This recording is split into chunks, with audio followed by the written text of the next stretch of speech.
Red flag, red flag, red flag. You need to hold your horses on this product. You really do. We are discussing the Minimalist. This is a brand which has created a lot of buzz among a lot of influencers.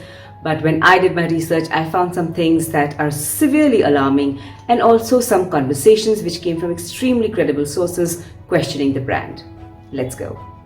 There is a huge buzz around this brand and I ordered this a few weeks back, and while doing my research, few things stood out. The number one thing that stood out is that it's an absolute copy of The Ordinary in not only the design, but also the website design, but also the photography of the product and also the formulations, which for me is extremely alarming, and I'll discuss why.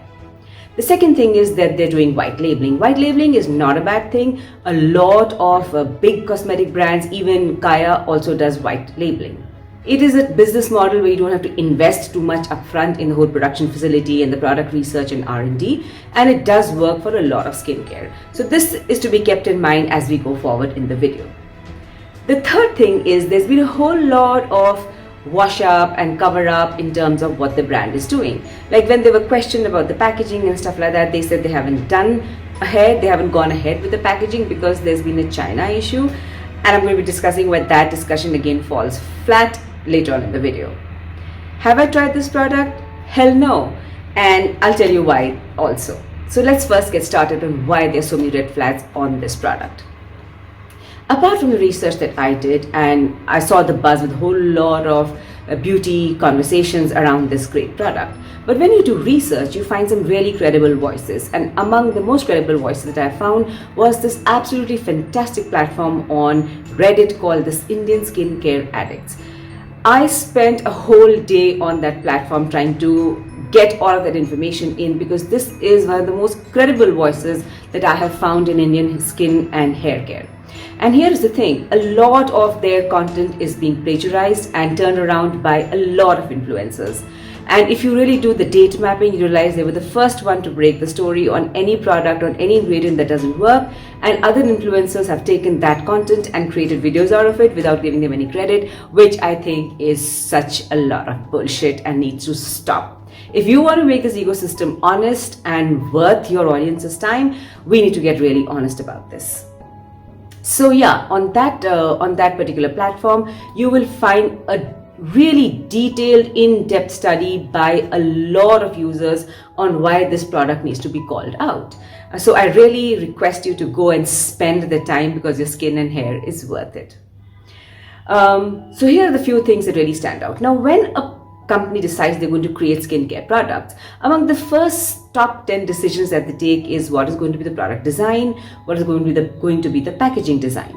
So this company, the Minimalist, went right out the gate saying, we're just going to copy The Ordinary in every possible way. We're going to copy the packaging, we're going to copy the formulations, we are going to also copy the damn product photography.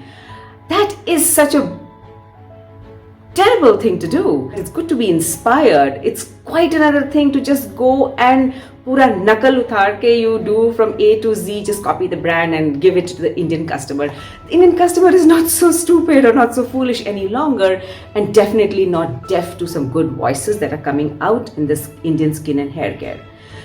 You will also find on the Indian Skincare Addict Reddit posts all the serums broken down ingredient wise. So a lot of the ingredients that have gone to the serum, the company is buying from extremely credible sources. But you see, the magic is in the composition. We need to know how those compositions are created.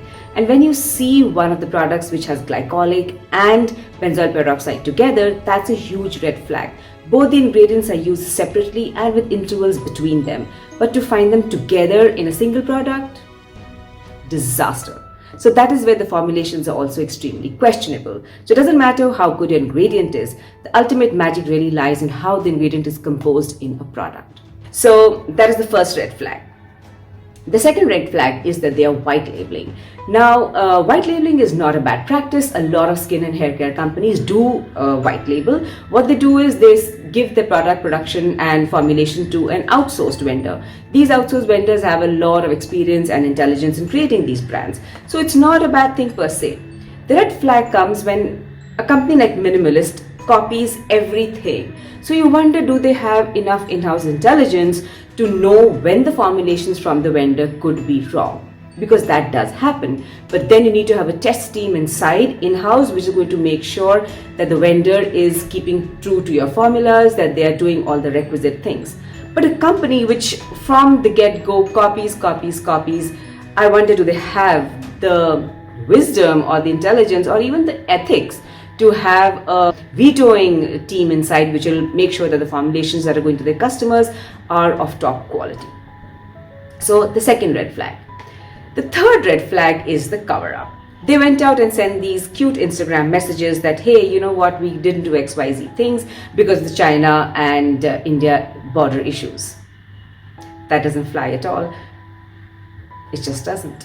If you're a really, really honest, ethical brand, you hold on and you let your customer know that, hey, we hit a glitch, we're not going to do what is not ethical and what is not moral. That is what the right brand will do. Just by saying that we did it anyway and then trying to whitewash it and say, but you know what, we are trying to do the right way, it doesn't fly. It just doesn't fly. Lies pour through the sieve in any way.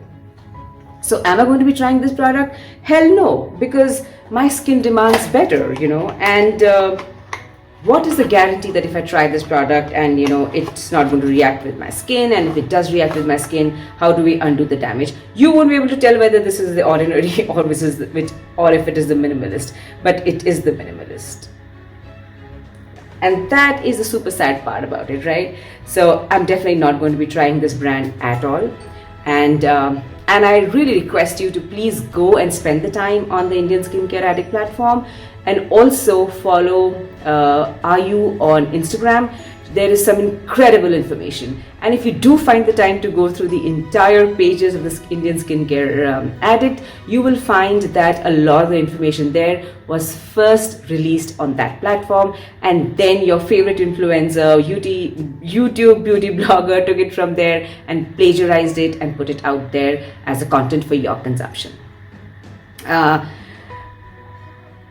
It is deeply upsetting for somebody who created that content, because Indian Skincare Addict is a not-for-profit platform, and that makes a hell of a difference of the information that's coming out from there. Beauty bloggers, influencers can be influenced by opposing brands to project another brand in bad light. They can also definitely be plagiarizing without giving any credit. So I think that needs to stop, and we need to call out these people, because I think honesty matters. It matters that credible information is shared by everybody. So I request you to please go ahead and look at the Indian Skincare Addict platform, get your information from there, and make that your go-to for a lot of the products that are coming into the Indian skincare. It's a very, very credible platform because it has multitude of voices. It's not one person's voice, and it's not for profit. So if I would recommend you one thing, let me recommend two things to you. Hold your horses on this, and please log on to this group, become a part of this for authentic information, and also get on to Instagram and follow Ayu for some incredibly knowledgeable information on skincare and hair care. I'm not connected with both of them. I'm just a follower there, and I just discovered them yesterday, and I'm over the moon to find such incredible, intelligent voices in the Indian skincare ecosystem. Till I catch you next time, be good to your skin and hair. And hold on to this.